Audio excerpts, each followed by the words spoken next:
G-Force from 2009, directed by Hoyt Yeatman, who is the Oscar-winning visual effects coordinator of The Abyss in 1989, which is kind of interesting. This is about a family of rodents who are like the secret task force. I don't know that the plot really matters all that much, but it's about the government shuts them down basically, and then they put them in a pet shop. So the group has to escape and then stop some guy from developing like something that is going to help him take over the world. It's a Disney and Bruckheimer co-production, which I think is bizarre. And it's basically Mission Impossible with guinea pigs. And Nicolas Cage plays the star-nosed mole, which kind of, I don't know, it kind of looks like he has this like just giant bug resting on his nose all the time, moving around. And you can't really hear his voice because, I don't know, it's all nasally. And like, once again, I want to see how he recorded this. I could just imagine like the face he's making while he's making this voice. But supposedly, he didn't want to play guinea pig, so he decided to use what he calls his stress voice, which is like, he says, an octave or two higher, so he can play this mole. And the mole, he says, is acceptable because of the way they look. You know, they have a personality, they have an opinion. They're not just some cute, domesticated little furball. And plus, Jerry asked him to do it. So, I mean, Nicolas Cage is one of a kind. Nobody puts that much thought into their stupid voice work.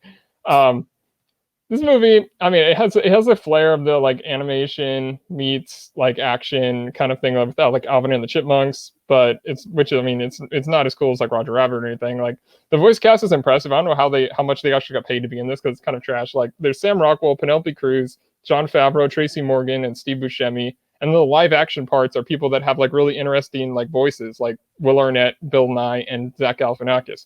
Like why are those the faces you see? Those should be the animated characters. I honestly got kind of bored by it, and I don't know. There's too much going on. There's too much action. The eventual twists are kind of cool, but it's completely ridiculous. It seems like the kind of movie that would spawn like 3 really bad sequels, but it only made like 120 million on a $150 million budget somehow. Like, but I'm surprised it doesn't have like this resurgence on Disney Plus because it fits the profile of like Planes or like Minions or something. These like really bad like kids movies that are really super popular. So I'm giving it 1.5 stars, which puts it number 75 on the Cager between USS Indianapolis Men of Courage and Amos and Andrew. To give you some perspective on another Amos and Andrew shout out. Place. So what's Cage's best animated movie then? I mean, I guess technically right now it's probably, from what I've seen, probably the Ant Bully, but I haven't seen the Croods movies. I mean, the one just came out, so. Well, Spider-Man Into the Spider-Verse. Oh yeah, there you go. I mean, that's the easy choice. I forgot about that. I mean, but yeah, it's a movie he's in, but I don't know if you could call it a Nicolas Cage movie. Well, this isn't really a Nicolas Cage movie either. Like he's like the side character, and then he sort of comes back into the fray later in the movie. But he's entertaining to listen to, even though it doesn't sound anything like him.